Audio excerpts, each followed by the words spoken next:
Okay, we are right there in the book of Exodus where the children of Israel are leaving Egypt.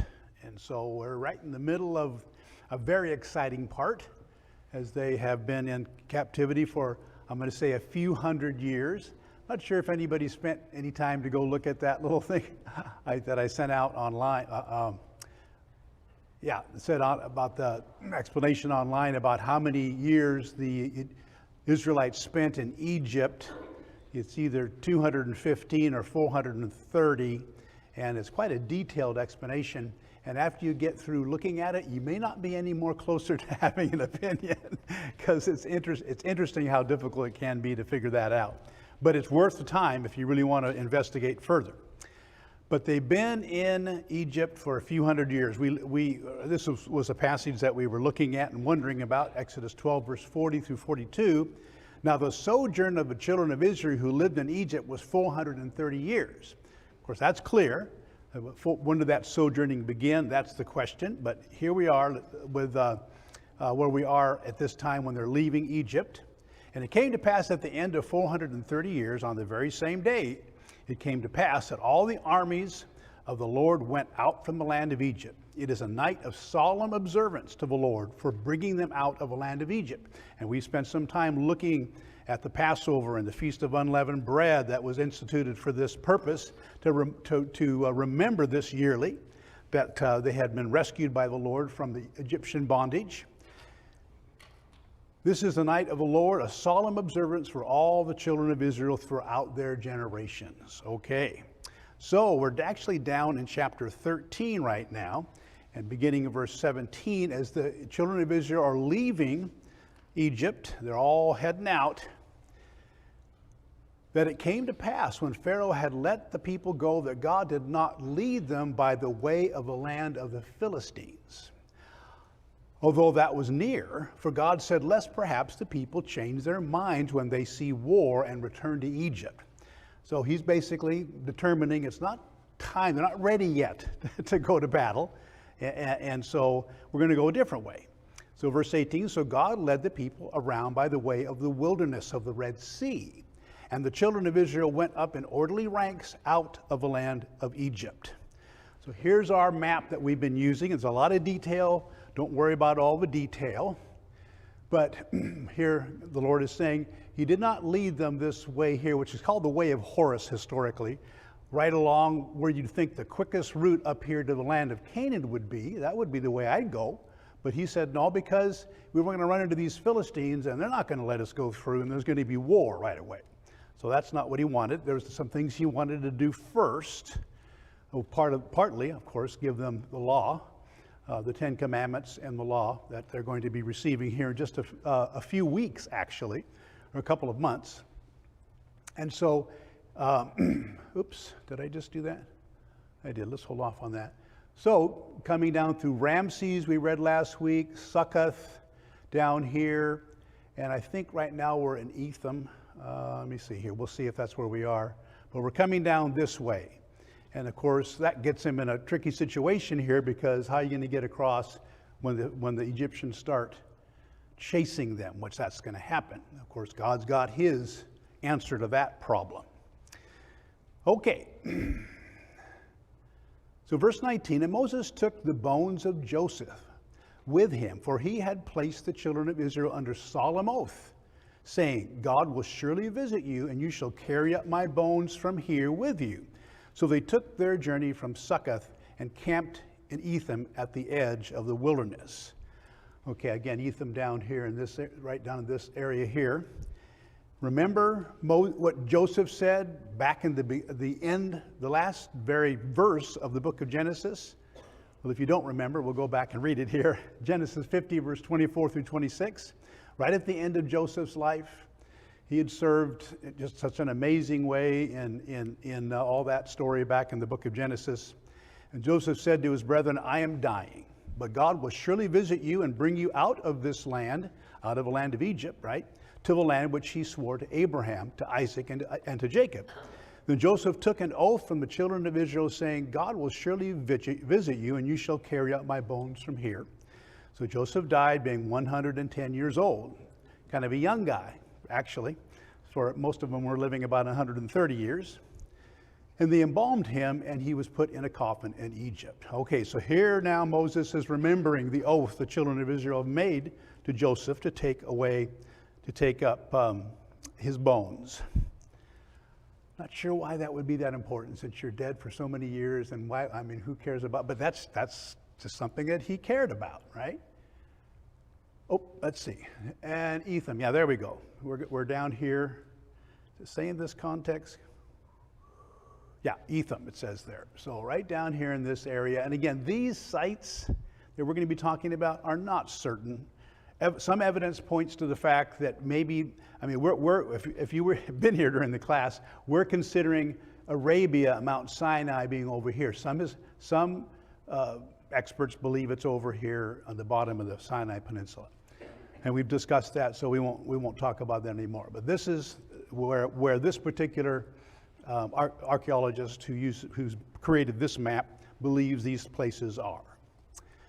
Okay, so they went from Succoth down to Etham. And verse 21, and the Lord went before them by day in a pillar of cloud to lead the way, and by night in a pillar of fire to give them light, so as to go by day and night. He did not take away the pillar of cloud by day or the pillar of fire by night from before the people. Obviously, a great miraculous work that God is doing here. And so the cloud just to show that he's with his people, fire by night to show that he's with his people, but to give them light. So miraculous signs and miraculous works here. Anybody see another possible miracle in that context? I don't know for sure, but what do you think? In verse 21. So they could go by day and night. You know, I mean, did they go 24 hours a day for days? Maybe. I don't know. And they're either going to go by day or night. Maybe it was time. Sometimes they went by day, sometimes they went by night, which is probably what happened. Yeah, okay. Bill's coming around, Andy. And we'll see that God uses this pillar of fire and cloud for a particular purpose here in just a bit. But right now, it's just to show his presence and to guide the way and to show that he's with them. Yeah, Andy? This was a huge population of people that's moving. And so 2.5 million probably, yeah. Exactly, and you can't get 500,000 people to all stand up and walk at one time. So by the time the end of this caravan is moving to where the beginning is, this probably was a 24-hour operation, even though each individual wasn't going for 24 hours. Mm-hmm. But there was probably the end of this caravan probably was going at night. Could have been, yeah. So what a great sign this would have been. And they just had 10 plagues that they've been witness to. They know God's will is there. We're going to see how much they doubt Jehovah, giving them just a little bit of trouble. They're going to go, oh, no. And you would think that that wouldn't be the case, but it is. And like I've said before, and I'm going to say again, it's no different than you and me, because we are the same way. If you believe in Jesus Christ and that he's with you and the God is working in your life, but when you come into trouble, how much we start to doubt and wonder why God is letting us go through the difficulties that we go through. So I don't think we're any different than these guys here. They've seen the signs, but they still have a problem with faith. Okay, so chapter 14, the Red Sea crossing. Verse 1. Now the Lord spoke to Moses, saying, speak to the children of Israel that they turn and camp before Pahiroth, between Migdol and the sea. Opposite Baal Zephon, you shall camp before it by the sea. And let me see here. Bring this up again. Again, we're not certain of these things, but down here in this area here, here's Pahiroth and Migdol. So down in this area, somewhere in here, is where they're going to be camping. For Pharaoh will say of the children of Israel, they are bewildered by the land, and wilderness has closed them in. Then I will harden Pharaoh's heart, so that he will pursue them. And I will gain honor over Pharaoh and over all his army, that the Egyptians may know that I am the Lord. And they did so. Okay, so the Lord's telling them what's going to happen here. And there's, there we go, Etham to Migdal down here. I've just got some little circles to see where they're headed. And verse 5, now it was told the king of Egypt that the people had fled, and the heart of Pharaoh and his servants was turned against the people again. I mean, I'm going to put again there because it's again and again and again. The last thing we heard from Pharaoh was, go, take everybody, and bless me also. Remember that? That's what he told Moses. But now, his heart is hardened. Why have we done this? And why have we let Israel go from serving us? So now he's calculating, what are we losing here? I mean, they do all the work. What have we done? So he made ready his chariot and took his people with him. Also, he took 600 choice chariots. That's a lot of chariots. And all the chariots of Egypt with captains over every one of them. And the Lord hardened the heart of Pharaoh, king of Egypt. And he pursued the children of Israel. And the children of Israel went out with boldness. So the Egyptians pursued them, all the horses and chariots of Pharaoh, his horsemen and his army, and overtook them, camping by the sea beside Pihiroth before Baal-zephon. So right down there at the bottom of the peninsula there. He's caught up with them. Going to look pretty bad, right? How would you feel? I mean, you know how the story ends. That's our problem. We know how this story ends. Okay, so we think, why do these guys have such a problem? Verse 10, and when the Pharaoh drew near, the children of Israel lifted their eyes, and behold, the Egyptians marched after them. So they were afraid, and the children of Israel cried out to the Lord. I don't think any one of us would be any different. You see an army coming after you, you would probably be afraid. No matter what God has done for you previously, there's this challenge of, okay, what will God do for me next? That's what we're always kind of thinking. Don. I wasn't going to say anything, but I've got to. The only problem I have with that map you had up there was that this sea crossing that you're proposing is like about 250 miles from where they took off from Goshen. Yeah. And would Pharaoh be able to, for starters, would they have the time to get all the way down there in this context, and then everything following it, to Mount Sinai? And would Pharaoh be able to send out his chariots? I mean, we're talking 250 miles. That's like nearly the top to the bottom of Washington State. So just think of how far that is. Anyway, that's the only problem I have with which is one of the arguments for why, if we had our map up here, why people think that it was the other branch of the Red Sea that they crossed, which could be very true. Appreciate that. Yeah, Bill? Well, inasmuch as Don brought it up. Well, yeah, don't worry about the locations there, because nobody is certain about that. Just makes a good picture. Well, I'm not so sure of that. There's an archaeologist, his name was Ron Wyatt, and he went to the Red Sea, only he went to the city of Aqaba, which is at the north end of the left hand of the Red Sea. He came down 60 miles and found a land bridge. And he took pictures of the chariots and the horse bones and the human bones that were there. And that's pretty good evidence that they crossed up by Aqaba over that land bridge, which was only 60 feet deep. And remember, the wind blew all night long. Yeah. Anyway, that's another argument, and there is some evidence for that. Now I'll leave you alone.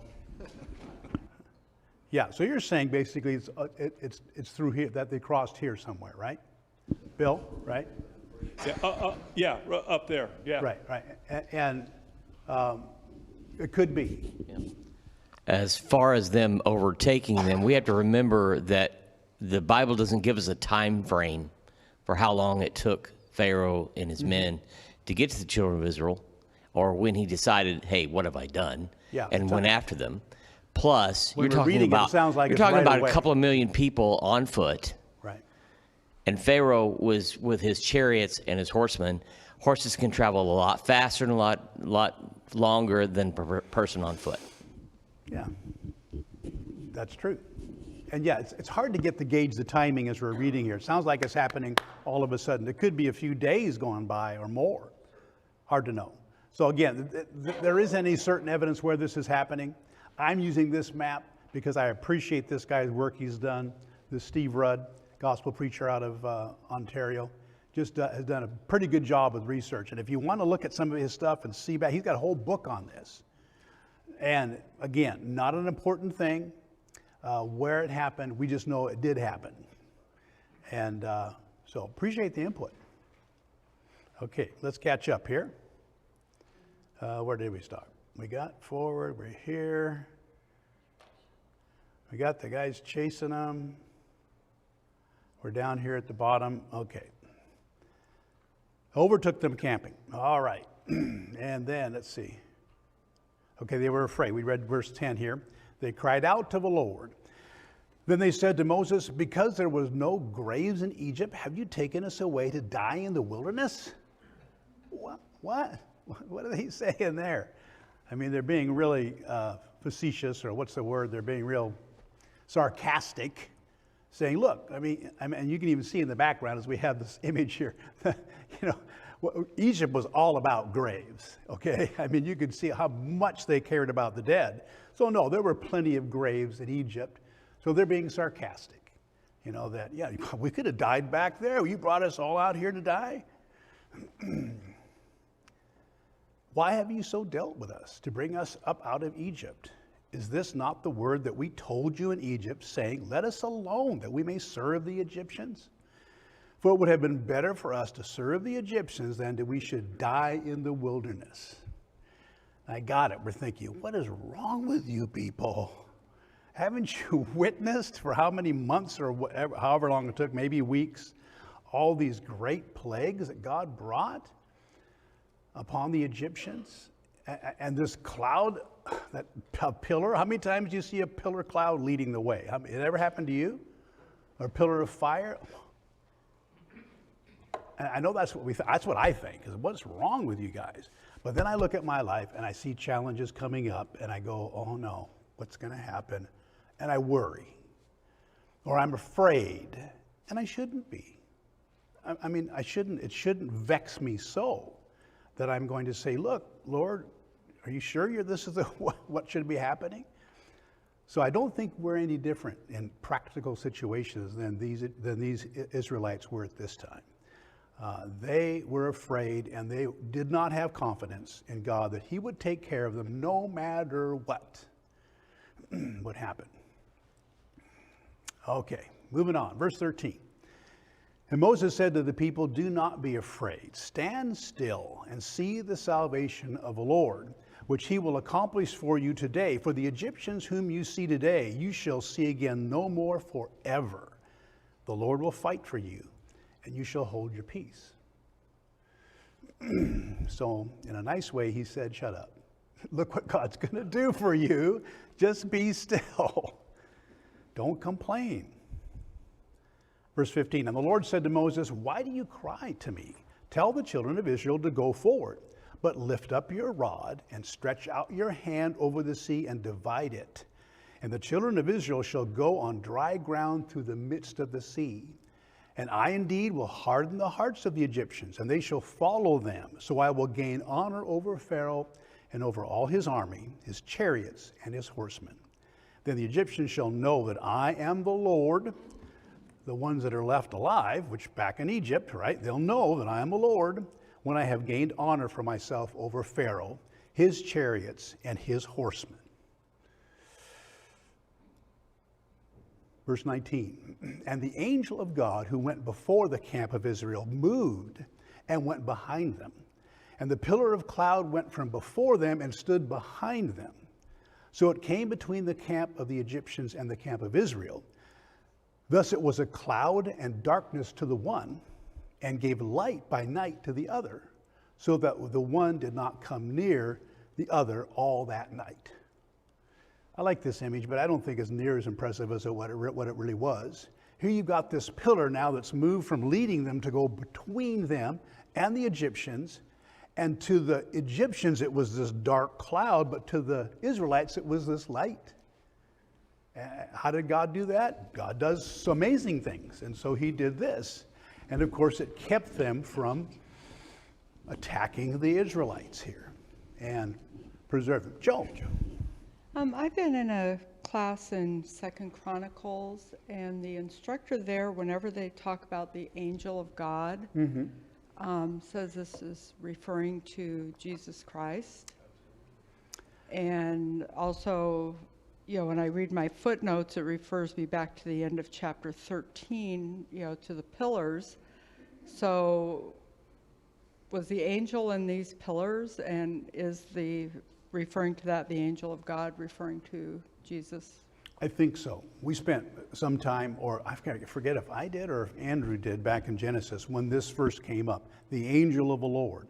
Not an angel of the Lord, but the angel.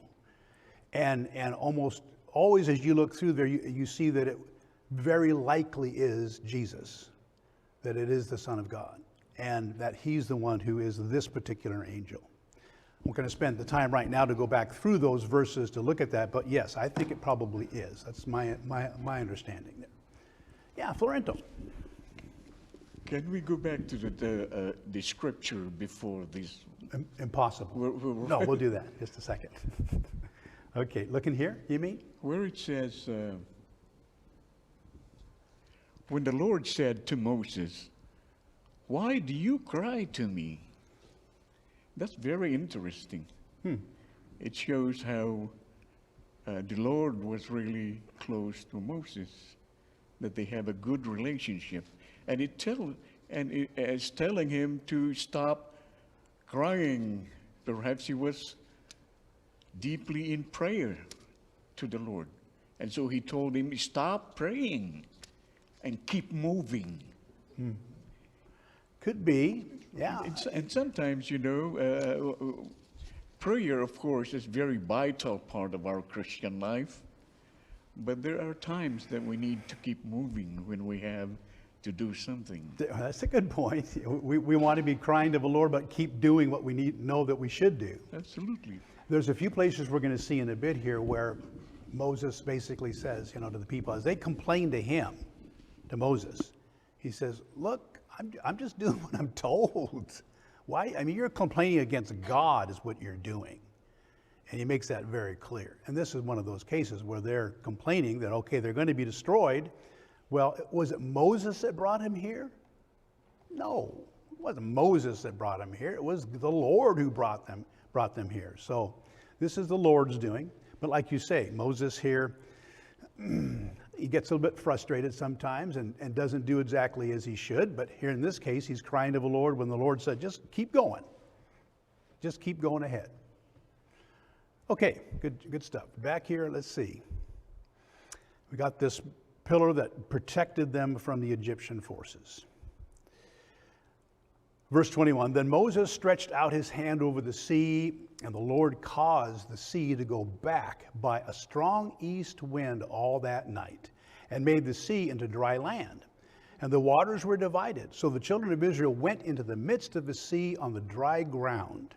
And the waters were a wall to them on their right hand and on their left. So, I mean, it's kind of like this picture. They were walls. It wasn't just, kind of sloping in, but there were walls on either side of them. Looked something like this. And the Egyptians pursued and went after them into the midst of the sea, all Pharaoh's horses, his chariots, and his horsemen. Now, wherever you pick on that map, whether you're on the west branch of the Red Sea or Sea of Aqaba, or the right, average depth in that, once you got off the shore and you got out into the middle, was about 1,000 feet. I mean, it got to 3,000 feet in some places a bit shallow, but it's about 1,000 feet. So that's pretty deep. That this is, it's not just like there's 20 feet of water and the wind somehow naturally caused it to blow one way and then blow the other. How would that work anyway? You got an east wind blowing. Well, I guess maybe if it's blowing through the middle, that's never going to happen. So about 1,000 feet. And here it says too, they didn't walk across muddy ground. It was dry ground. I mean, if that means much, it's like, it was dry. It was dried up. And they walked clear across that. Okay. Verse 24. Now it came to pass in the morning watch that the Lord looked down upon the army of the Egyptians through the pillar of the fire and cloud. So this pillar was still there, I guess still separating them. I mean, wow, what kind of nerve do you have to have not only to pursue Israel through this wall of water, but there's also still this pillar going on there. Miraculous things going on. What kind of gall does Pharaoh have? And not to mention his soldiers. I would have really thought about going AWOL at this point. You know. He looked at them through the pillar of fire and cloud, and he troubled the army of the Egyptians, and he took off their chariot wheels so that they drove them with difficulty. And the Egyptians said, "Let us flee from the face of Israel, for the Lord fights for them against the Egyptians." So that's what they've got in their mind is, what are we doing here? And, you know, remember, they're witnesses to all those plagues. They lost their firstborn, every one of them. And they're pursuing because they're in Pharaoh's army, and if you're a soldier, you do what you're told to do, right? But this is when you got to say, wait a minute, I'm not going to go any further. So somehow, I mean, miraculously, God was making the wheels fall off. I mean, they would have to stop, I guess, and put the wheels back on and keep going, and it just totally put them in a disarray. So Israel crosses, and the Pharaoh's army is in the middle, or is crossing after them. And then verse 26, and the Lord said to Moses, "Stretch out your hand over the sea, that the waters may come back upon the Egyptians, on their chariots and on their horsemen." And Moses stretched out his hand over the sea, and when the morning appeared, the sea returned to its full depth, while the Egyptians were fleeing into it. So the Lord overthrew the Egyptians in the midst of the sea. Any more thing spectacular that's ever happened in history, like, you know, something so amazing, I don't know what it would be than this particular time, and these millions of Israelites that were crossing, and all these Egyptian soldiers and chariots following after, and then they're destroyed. Let's see, verse 20. And Moses stretched out his hand over the sea. When the morning appeared, the sea returned to the full depth while the Egyptians were fleeing into it. So the Lord overthrew the Egyptians in the midst of the sea. Then the waters returned and covered the chariots, the horsemen, and all the army of Pharaoh that came into the sea after them. Not so much as one of them remained. Nobody got away.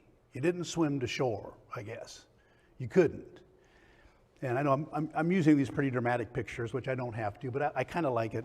I kind of pretend that there's kids in here too watching this, so they like to see some of the. I know my grandkids like to see pictures. Don't have to have them, but so verse 29. But the children of Israel had walked on dry land in the midst of the sea, and the waters were a wall to them on their right hand and on their left. So the Lord saved Israel that day out of the hand of the Egyptians, and Israel saw the Egyptians dead on the seashore. Thus Israel saw the great work which the Lord had done in Egypt. So the people feared the Lord and believed the Lord and his servant Moses. We're in a good spot here as far as faith goes, right? You'd have to be. Look at what they've seen. Look at what they've witnessed for a number of months, and now this tremendous, awesome salvation. I mean, they're not only rescued from Egyptian bondage, they're on their way to the promised land, but then they're rescued from Pharaoh's army that pursues them. Wow, what a powerful God. Wonderful in how he cares about his people. And of course, we're his people now, and there's no difference in how he cares about us and how he works for us. If we needed to have a Red Sea crossing, well, then he would do it, but we don't. We have other Red Seas in our lives that we need to cross, and he helps us get through them. Okay, so what do you do when something great and awesome like this happens in your life and the God has blessed you greatly? I can think of a few things right now in my life, not least of them are my grandson Victor, who is now in complete remission. He's going through his last chemo treatment right now. But I'm telling you, I've been rejoicing through these last few weeks when we've learned the news that his lymphoma has been eradicated. Well, this is what you do. This is what we should do. Chapter 15, the Song of Moses. A wonderful song. One of the best songs, I think, in Scripture that really it shows us how we should be thankful and the way we should be thankful, that we should be praising God and giving thanks. And this is a long song here, but we're going to read through it and notice what is being sung. And I don't know whether they were given this miraculously, from their hearts, but given, or if they wrote it down and they sang it together. Who knows? But Exodus 15, verse 1. Then Moses and the children of Israel sang this song to the Lord and spoke, saying, I will sing to the Lord, for he has triumphed gloriously. The horse and its rider he has thrown into the sea. The Lord is my strength and song, and he has become my salvation. He is my God, and I will praise him. My father's God, and I will exalt him. The Lord is a man of war. The Lord is his name. Pharaoh's chariots and his army he has cast into the sea. His chosen captains also are drowned in the Red Sea. The depths have covered them. They sank to the bottom like a stone. Your right hand, O Lord, has become glorious in power. Your right hand, O Lord, has dashed the enemy in pieces. Your right hand, O Lord, has, verse 7 rather, and in the greatness of your excellence you have overthrown those who rose against you. You send forth your wrath. It consumed them like stubble. And with the blast of your nostrils, the waters were gathered together. The floods were upright like a heap. The depths congealed in the heart of the sea. The enemy said, I will pursue. I will overtake. I will divide the spoil. My desire shall be satisfied on them. I will draw my sword. My hand shall destroy them.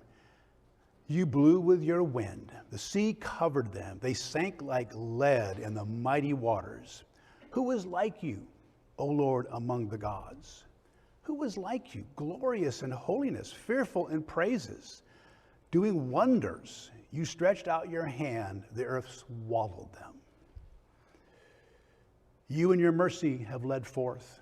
It's all these qualities about God, his power, his mercy, his love, his all these things. The people whom you have redeemed, you have guided them in your strength to your holy habitation. The people will hear and be afraid.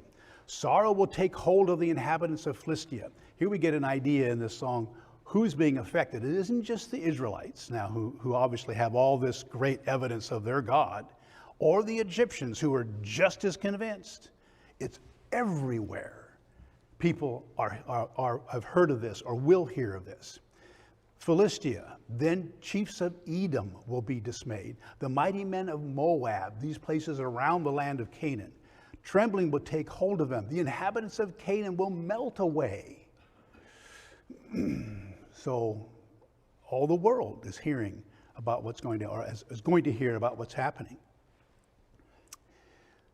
Fear and dread will fall on them. By the greatness of your arm, they will be as still as a stone, till your people pass over, O Lord, till the people pass over whom you have purchased. You will bring them in and plant them in the mountain of your inheritance, in the place, O Lord, which you have made for your own dwelling, the sanctuary, O Lord, which your hands have established. The Lord will reign forever and ever. The horses of Pharaoh went with his chariots and his horsemen into the sea, and the Lord brought back the waters of the sea upon them. But the children of Israel went on dry land in the midst of the sea. Now, I read that. They sang it. I don't have the music to go with it, so I can't sing it. But what a song that would have been that they sang there. And then we see also that in verse 20, then Miriam, the prophetess, the sister of Aaron, also Moses' sister, right, took the timbrel in her hand, and all the women went out after her with timbrels and with dances. And Miriam answered them, sing to the Lord, for he has triumphed gloriously. The horse and its rider he has thrown into the sea. So what a day of rejoicing and glorying. One day, a day you can't forget, no way. A day that they were supposed to be able to remind their children and their children's children continually that this is a salvation brought to them by the Lord. We're going to see in a few scriptures later when we get there, this kind of salvation is very much reflected in Jesus and his salvation, one which of course is much greater. And so really one that we should be even more thankful for. It's an eternal salvation that we need to rejoice in. And this is how you do it. You rejoice with song. Okay, verse 22. So Moses brought Israel from the Red Sea, and they went out into the wilderness of Shur. They did. Sure they did. Okay, this area right here, let me see what I got. Wilderness of Shur. Again, unless you believe that's all over here, which if you want to, you can do that. Pardon me? What are you looking at? Is that your... Anyway, okay. Again, this is just my opinion, because my opinion is just as good as yours if you have a different one, because you can't be sure of any of the locations here. So it's not important. But I like maps, so that's why I'm showing it to you. And they went 3 days in the wilderness and found no water. That's a problem. I don't know how much water they had in reserve. They had some, but what, 2.5 million? All the animals too, right? You need water? That's a problem. Now, when they came to Marah, they could not drink the waters of Marah, and they were bitter. Therefore, the name of it was called Marah. Do I have that on here? Yeah, right there, supposedly. Okay. And the people complained against Moses, saying, What shall we drink? So he cried out to the Lord, and the Lord showed him a tree. When he cast it into the waters were made sweet. So it took care of the problem that they had there. We won't stop too much and talk about their complaining there. It gets worse. When they have trouble, they really start to complain, and you wouldn't think they should. All of us would say, why are you doing this? But again, I don't think we're much different. Verse 25. Oh, wait a minute. Is that right? What did I do here? Okay, because 25 is split in half here. Then he made a statute, and an ordinance for them. And there he tested them and said, if you diligently heed the voice of the Lord your God, and do what is right in his sight, give ear to his commandments and keep all his statutes. Now here we are just a few weeks from getting to Mount Sinai and the delivering of the law, which of course is going to be in much detail. But here's just a general principle. Now God has delivered them, and he says, now look, here's the situation. Here's what you can expect. If you will keep my commandments, I will put none of the diseases on you which I have brought on the Egyptians. None of those plagues you'll ever have to worry about. For I am the Lord who heals you. Then they came to Elim, where there were 12 wells of water and 70 palm trees, so they camped there by the waters. Again, we don't really care where this is, but it's possibly down here in this area. Okay, moving on pretty fast, right? Turning this material here. Chapter 16, the bread from heaven. So now they're out. Across the Red Sea, Egyptians, soldiers are dead. Pharaoh's taken care of. Don't know whether Pharaoh was in the water with the rest of them. I hope so. Does that mean? I mean, he was the cause of all of it. He was the one who made the decisions. Hopefully, Pharaoh and his ministers were right in the head of that army that was storming after the Israelites. 16, bread from heaven. You got a problem here. You don't have any way to make food, right? How are you gonna survive? Okay. Chapter 16, verse 1. And they journeyed from Elim, and all the congregation of the children of Israel came to the wilderness of Sin. And it doesn't really have any connection with the word sin in our language. It's just sin, Sinai, sin, it's like that connection there. And I forget what the actual meaning is. So they came along to say to that area, if you are following this particular guy's idea of where all this happened. which is between Elim and Sinai, on the 15th day on the 2nd month after they departed from the land of Egypt. So there's a time stamp for you. Been 2 months. Now, how much of that 2 months, 15th day of the 2nd month, was before they crossed the Jordan? Like our question was a few minutes ago? Don't know. How much was it after? I don't know. But now we have 2.5 months since they left.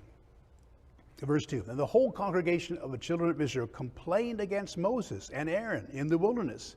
And the children of Israel said to them, oh, that we had died by the hand of the Lord in the land of Egypt, when we sat by the pots of meat, and when we ate bread to the full, when our bellies were full, we felt so comfortable. For you have brought us out into the wilderness to kill the whole assembly with hunger. So is that a fair argument, just to start off with? Did they like it in Egypt, is what they're saying, right? Did they? No. Did they forget that we're slaves? Did they forget how they complained or called out to the Lord, so the Lord heard them calling out and he came and he rescued them? They wanted to be rescued. It was their wish, and of course God was willing to fulfill it.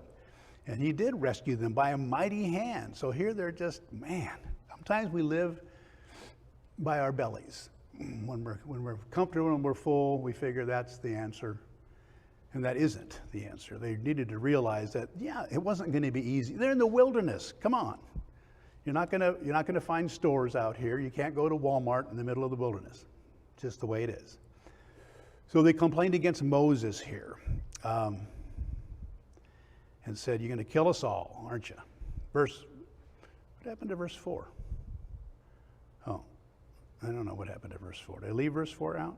Oh, there it is. It should say verse 4 through 8. A couple of minutes more. Let's get through this. Then the Lord said to Moses, behold, I will rain bread from heaven for you, and the people shall go out and gather a certain quota every day. Now, who's ever heard of that? Bread coming out of heaven. Wow. That I may test them, whether they will walk in my law or not. And it shall be on the 6th day that they shall prepare, what they bring in, and it shall be twice as much as they gather daily. Here we're going to see the beginning of a Sabbath day. Even before they get to the Mount Sinai, they're going to be given the Sabbath to remember in just a bit. Verse 6, and Moses and Aaron said to all the children of Israel, at evening you shall know that the Lord has brought you out of the land of Egypt. And in the morning you shall see the glory of the Lord, for he hears your complaints against the Lord. Oh, wait a minute. It was complaining against Moses, it said in the previous verse. Well, when they were complaining against Moses, they were complaining against the Lord. But what are we that you complain against us? Here's Moses saying. Also Moses said, this shall be seen when the Lord gives you meat to eat in the evening and morning, bread to the full, for the Lord hears your complaints which you make against him. And what are we? Your complaints are not against us, but against the Lord. So Moses really takes this personally, I guess. He says, look, what are we going to do? We're just doing what God wants us to do, and you need to do the same. Verse 9, then Moses spoke to Aaron, say to all the congregation of the children of Israel, come near before the Lord, for he has heard your complaints. Now it came to pass, as Aaron spoke to the whole congregation of the children of Israel, that they looked toward the wilderness, and behold, the glory of the Lord appeared in the cloud. Now, I don't know what that looked like, but there was a cloud, maybe that pillar of cloud, and the glory of the Lord, some kind of thing appeared in the cloud. It has got to be, I'm thinking, just to show you, my stamp of approval is on this man Moses. Do what he says. This is me showing you who you need to listen to. And the Lord spoke to Moses, saying, I have heard the complaints of the children of Israel. Speak to them, saying, at twilight you shall eat meat, and in the morning you shall be filled with bread, and you shall know that I am the Lord your God. And they should have known that again and again and again and again over the last few months. But he says, now you shall know. And we will wait till next week to see exactly how that happens. Appreciate your presence here this morning. Take a 10-minute break and we'll be back together again for worship. Thank you for your participation, the comments you made, and the participation you've extended.